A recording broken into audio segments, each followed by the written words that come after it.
Fala, tu és o Cristo, Filho de Deus vivo, e aí Jesus traz uma resposta para Pedro. Aí é em cima dessa resposta de Jesus, das palavras do Mestre, eu queria compartilhar algumas verdades com vocês.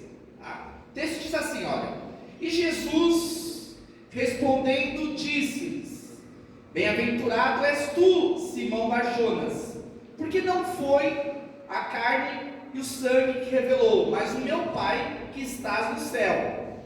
Pois também eu te digo que tu és Pedro, pedrinhas, e sobre esta pedra edificarei a minha igreja, e as portas do inferno não prevalecerão contra ela.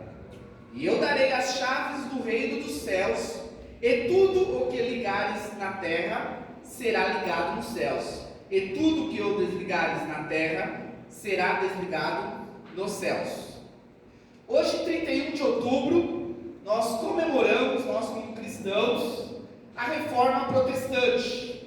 Sabemos que é um memorial, é um fato histórico de extrema relevância, de extrema importância, tanto na questão religiosa, como também na questão econômica e educacional, na vida do indivíduo em vários aspectos. Eu sei que os que já estão há mais tempo aqui no ProSaber, já estão às vezes familiarizados com essa prática, com esse costume, com esse bom costume, com essa tradição.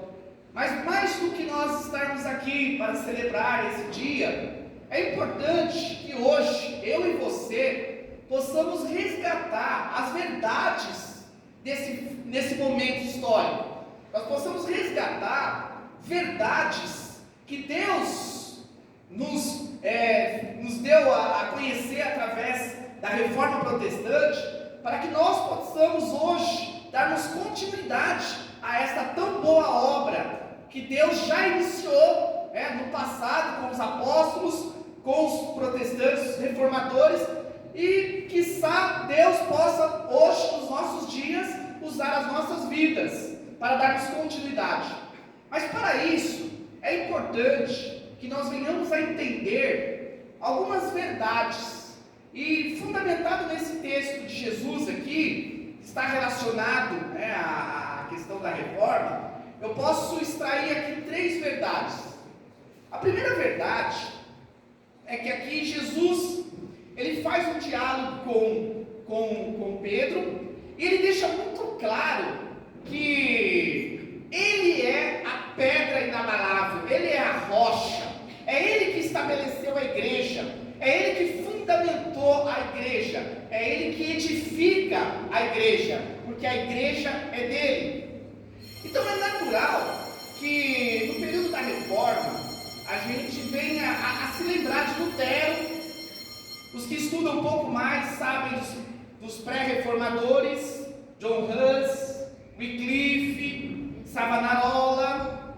É importante também destacar aqueles que deram continuidade. Zwinglio, que foi um importante reformador na Holanda, Calvino e outros que continuaram. Então, vários homens que são inspirações para as nossas vidas, mas nós não podemos deixar de entender que o grande herói, que o grande Senhor a ser adorado nessa obra é Cristo.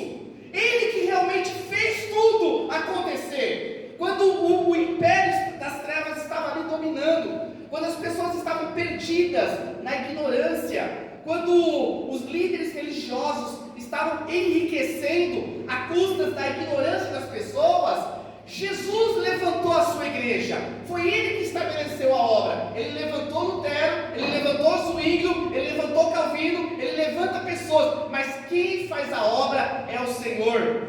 É ele que é o grande herói da reforma. Então, que nesse dia que nós estamos aqui comemorando a Reforma Protestante, nós podemos declarar ao mundo que Jesus é Senhor e Ele prevalece sobre todas as coisas, que a glória é dele. A Reforma Protestante, ela tem como lema que a glória é somente do Senhor. E é essa verdade que deve permear o meu e o teu coração. Quando nós olhamos aqui os 5 solas, nós olhamos aqui somente a fé. A fé é um dom que Deus dá, é uma iluminação que Deus dá para entendermos a verdade.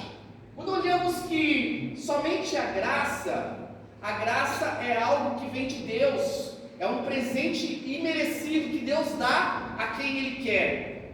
Só Cristo, nenhuma tradição, nem Maria, nem pastor, nem pregador, nem cantor, nem teólogo, nada, somente Cristo,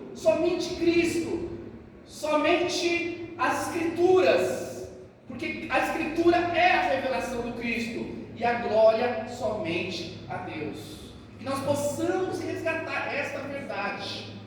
É muito bom quando Deus nos dá a oportunidade, e aqui é interessante ver os jovens, os adolescentes se envolvendo nas suas atividades, participando. Isso é muito importante. Isso marca a vida de vocês, isso prepara a vida de vocês para o futuro. Mas nunca esqueça que apesar de eu e você fazermos algo, a glória é somente do Senhor.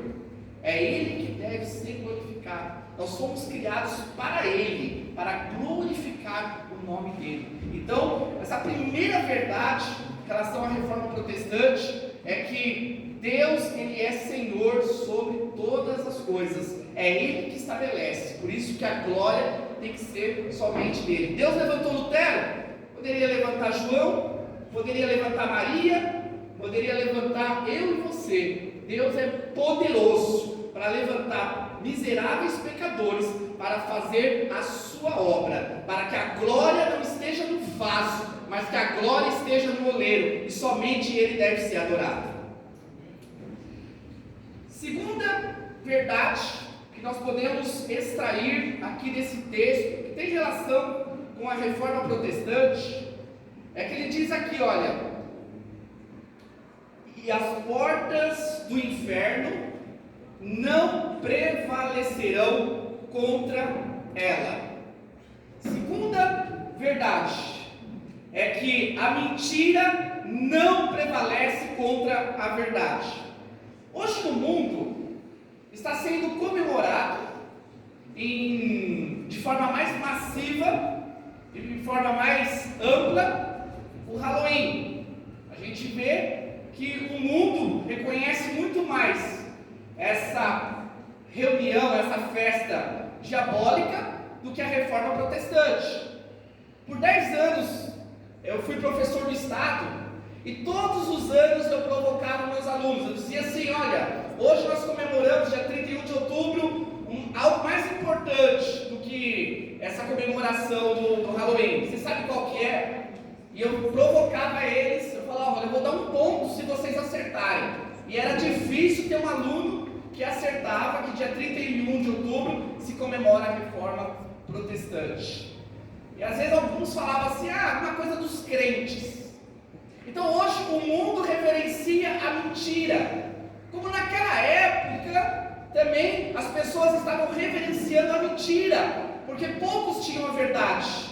Mas podem acreditar, a verdade sempre vai prevalecer. Deus sempre vai estabelecer a sua verdade. No tempo certo, a verdade prevalece. Então, na reforma protestante, nós aprendemos que devemos buscar a verdade. Aqueles homens, os protestantes, eles morreram por causa da verdade. Então, isso é importante. Não é o que nós gostamos, o que nós achamos interessante, mas o que tem que prevalecer é a verdade.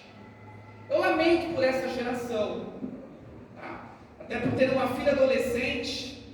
É com muita tristeza que eu olho essa geração. Não estou criticando vocês pontualmente, eu estou falando de uma forma geral. É que nós estamos vivendo uma época muito difícil, uma época de mentira, uma época de fantasia, que cada mentir cria o seu próprio mundo, cada um cria o seu castelinho de areia, cada um cria as suas ideias, vive as suas fantasias, e pior, acreditam que estão na verdade, fazendo o que é certo. É isso o que hoje o mundo tem colocado na mente, principalmente dos adolescentes, jovens, que serão os futuros adultos, no futuro breve. Então hoje as pessoas estão vivendo muitas mentiras. Mas eu quero dizer aqui, segundo as Escrituras, que a verdade sempre vai prevalecer. Que mais importante é sermos poucos, mas na verdade, do que sermos muito na mentira. Tem um filósofo que dizia assim: eu prefiro estar sozinho com a verdade do que com muitos na mentira. Então não sejam seduzidos para viver aquilo que está na moda, aquilo que agrada os meus amigos, aquilo que satisfaz a maioria do meu grupo, as pessoas que eu gosto, as pessoas que eu... Não, é melhor sofrer pela verdade do que ser saciado por um pouco de tempo pela mentira. Sempre vamos ficar com a verdade, porque no tempo certo, a verdade sempre vai prevalecer. A verdade sempre vai prevalecer. A história passou e a história mostra aqueles que ficaram na verdade e aqueles que ficaram na mentira. Então o mais importante, nessa segunda verdade da Reforma Protestante, é que nós venhamos a lutar pela verdade. Não a verdade que satisfaz o meu coração, não a verdade que é mais conveniente, mas a verdade do Senhor, a verdade das Escrituras. Que nós possamos ser homens e mulheres corajosos, que possamos, se necessário for, sofrer danos, mas sofrermos danos pela verdade, porque pela verdade nós estamos verdadeiramente glorificando o nome do Senhor. Bom, eu já falei sobre a primeira verdade para a nossa reflexão, que é a questão da glória de Deus, a segunda sobre a verdade, e essa terceira verdade que eu quero compartilhar com vocês, eu quero fazer isso através de uma dinâmica, de uma peça. Então eu gostaria de chamar os integrantes